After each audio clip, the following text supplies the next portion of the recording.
Nagbabalik tayo dito sa Kababayan Today. Kasama pa rin natin ang ating historian na si Brandon Riley.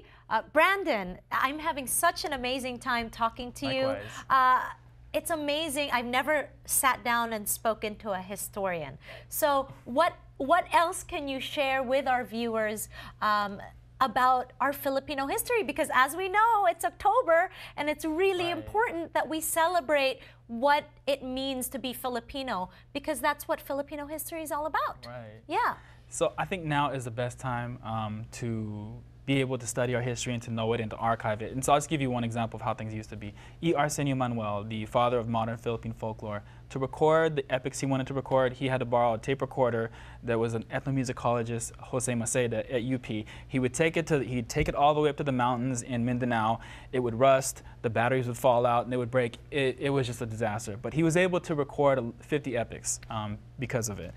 We don't have those problems anymore. We have digital recording, we have the internet, we have Facebook, we have all sorts of ways that we can record our history. And the easiest way I think to do that is, I think you had Joel Keeson on the show, just to go talk to our elders and listen to what they tell us. One problem though, they don't always want to tell us everything we want to hear. Right. Right, and so I think part of the challenge is finding ways to speak to them and try to tease out our history from our elders and from members in the community who've lived through things that, way before we were born, but to, do so over time and have patience, because it's not all going to happen at once. Yeah, you can't expect to sit down with someone and say, okay, tell me your life story right away, right? It takes time, and also it takes trust. Right. Right? Okay, so speaking about Filipino History Month, we live here in America.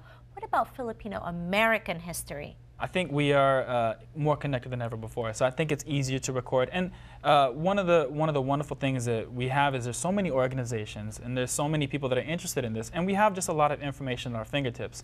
Obviously Wikipedia is not the best resource, but it's a good place to start. And there's a lot of great books on Filipino Americans, and I think that it's really easy to get started. And once you get started, you appreciate and you begin to see that Filipinos are in all over American history.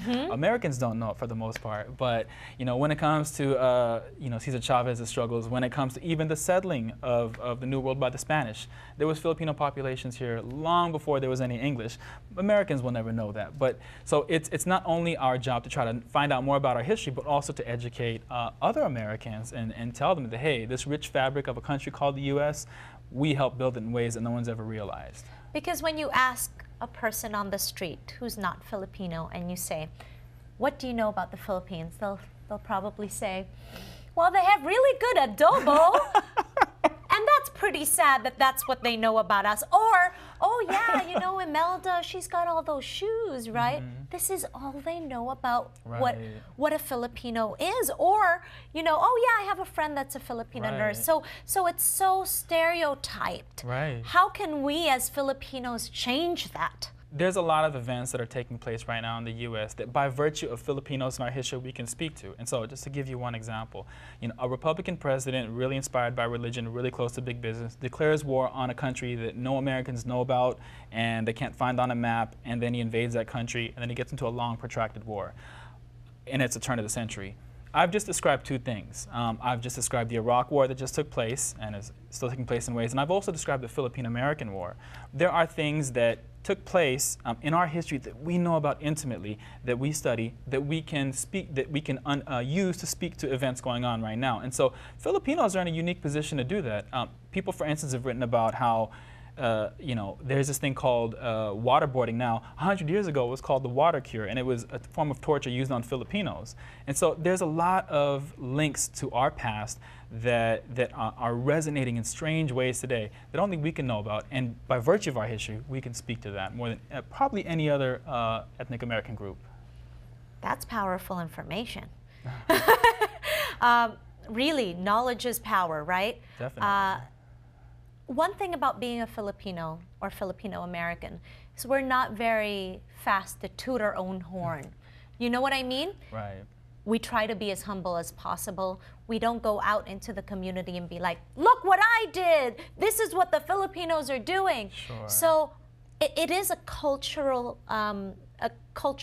attribute that we don't talk about our successes, right? But that's got to change, right? Because if we're able to celebrate all our success as a culture, then more people, not just Filipinos, are able to relate to us, are able to celebrate us as a people, as a culture. How do we go about like getting people together to organize? Because I know that's one of my personal passions, is to get like-minded Filipinos together to collaborate. But in terms of our history, how are we going to shape history moving forward?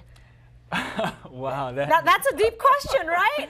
That's a very deep question. Well, imagine I'm a student, right? I'm raising my hand.